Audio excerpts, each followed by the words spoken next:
Madame Gâteau, c'est plus demoiselle. On l'a vu tout à l'heure dans le sommaire. Les chevaux, tu nous en parles tout au long de la semaine, de la race équine, mais particulièrement dans les vignes. Ça tombe bien, on est dans la Bourgogne. Et ce matin, exactement. Et ce matin, Laurent, tu évoquais le retour de notre étalon, Pierre Bonte. Bravo. Eh bien, 60 ans après la disparition. Où il est l'étalon?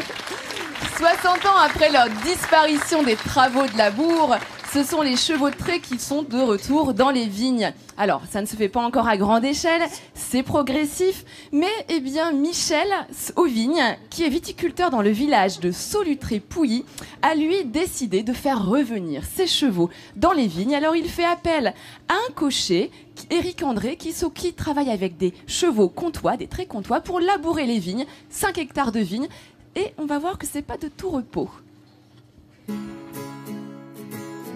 Charnay-les-Mâcons, Pouilly, Fuissé, Solutré, des champs de vignes à perte de vue. C'est dans l'arrière-pays de Mâcon que Michel, viticulteur, possède ses terres. Une vraie passion pour cet amoureux de la vigne. Je suis viticulteur parce que je suis amoureux de la vigne. Ce qui me plaît dans ce métier, c'est d'être dans la nature, de voir la vie autour. Là, on entend les oiseaux gazouiller. Quand la vigne se met à pousser, c'est la vie qui redémarre. Il y a quelque chose de magique dans tout cela, quoi. Et en ce début de printemps, il est temps de labourer les terres. Si certains utilisent leur tracteur, Michel, lui, fait appel à Éric et ses chevaux, des comtois. Une race robuste pour travailler dans les vignes. Avant toute chose, il faut les brosser et récurer les pieds, ce matin avec Opaline, 11 ans. Je l'ai brossé, je lui ai curé les pieds pour enlever les cailloux éventuellement. C'est un premier contact avec lui aussi physique en fait. Ça s'appelle le pansage. Tous les bons cavaliers savent ça, qu'il faut panser son cheval avant de l'utiliser. Une fois le harnais fixé, Éric peut commencer le labourage. Une activité toute particulière pour cet amoureux du cheval. Opaline, marcher. Avec un cheval, c'est tout différent. On entend, on écoute, on est vraiment en osmose avec la nature. On est bien avec un cheval dans la vigne, ouais. Il existe 3 méthodes pour labourer avec un cheval.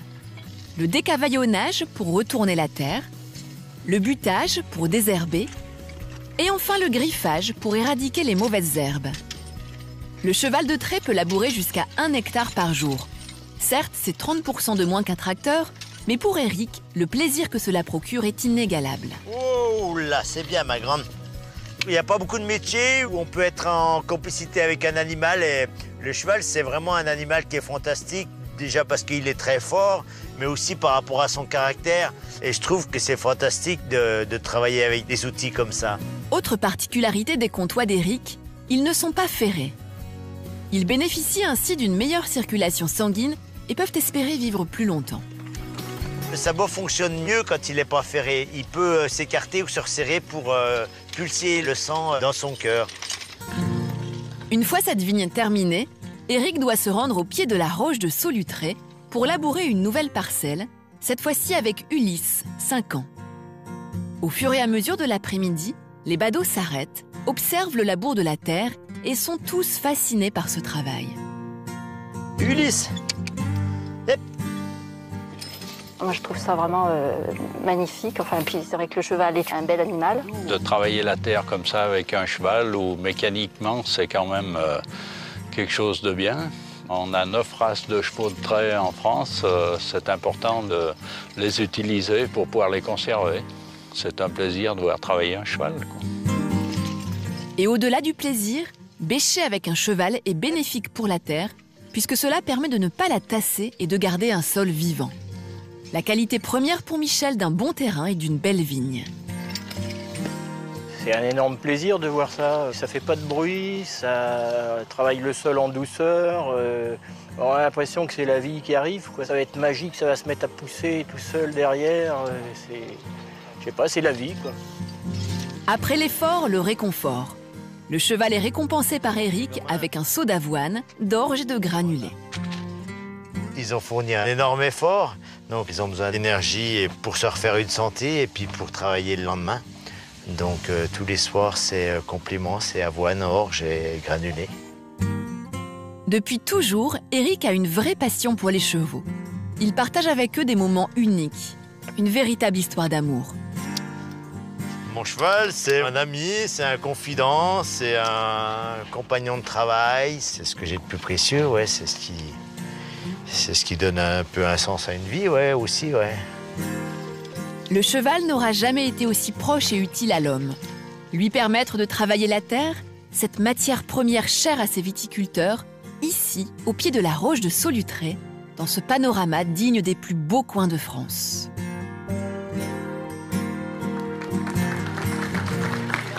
Je trouve que c'est quand même une image magnifique que de voir ces chevaux qui travaillent dans les vignes. Alors moi, ce qui m'a impressionné aussi, c'est de voir Eric, qui est quand même derrière le cheval de trait.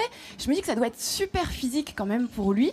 Donc on lui a posé la question, on lui a dit « Mais Eric, est-ce que ce n'est pas trop compliqué ?» Et il nous a dit que, en fait, ça permet de maintenir en forme, que certes, il travaille 6 heures par jour, mais que tout le travail de la traction se fait par le cheval et qu'il suffit que la charrue soit bien réglée pour que pour lui, ce ne soit pas difficile physiquement. Il nous a même dit qu'il n'avait jamais mal au dos et qu'en aucun cas il ne regrette son ancien job d'électricien et que pour lui aujourd'hui ce qu'il fait au milieu des vignes avec ses chevaux, eh bien c'est le plus beau métier du monde. Et oui, comme ça. Dans les vignes. Dans les vignes, c'est quand même. C'est invitation. C'est un retour à la nature et en même temps une relation avec l'animal qui est tellement forte, qui est vraiment intense. Et alors on en a vu pas mal des relations comme ça tout au long de notre parcours Midi en France, de personnes qui travaillent de nouveau avec des chevaux de trait. Regardez, on va voir les premières images. Ça c'était à Orchy, souvenez-vous. Et alors à chaque fois, bien évidemment, en fonction du territoire, on met en avant la race locale. Là, c'était des traits du Nord que l'on refait travailler dans les champs de céréales ou dans les champs de betteraves. Et je trouve ça magnifique, moi aussi, là, de voir, regarder cet attelage incroyable. Alors oui, anachronique, folklorique, peut-être un petit peu, mais finalement, ça permet d'avoir un débouché pour ces chevaux, autre que la boucherie, justement, finalement. Voilà. Et ça permet de revaloriser des races auxquelles on tenait. Alors, il y avait Orchy avec les chevaux de trait du Nord. On avait aussi à Bordeaux, à Colombey-les-Deux-Églises, nous étions allés aussi.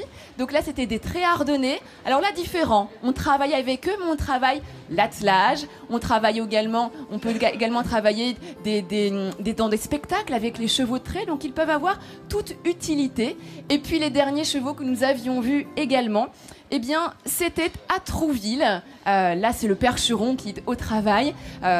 Service hippomobile de la ville de Trouville. C'était assez étonnant. C'est le retour des chevaux au sein des paysages urbains. Et je trouve ça bien, et c'est comme on l'a vu hier, c'est ce que fait Mâcon aussi. Voilà. Et donc c'est une très belle initiative que je voulais de nouveau souligner. C'est très bien pour l'éco-trace. En plus, c'est écologique. Bravo, merci.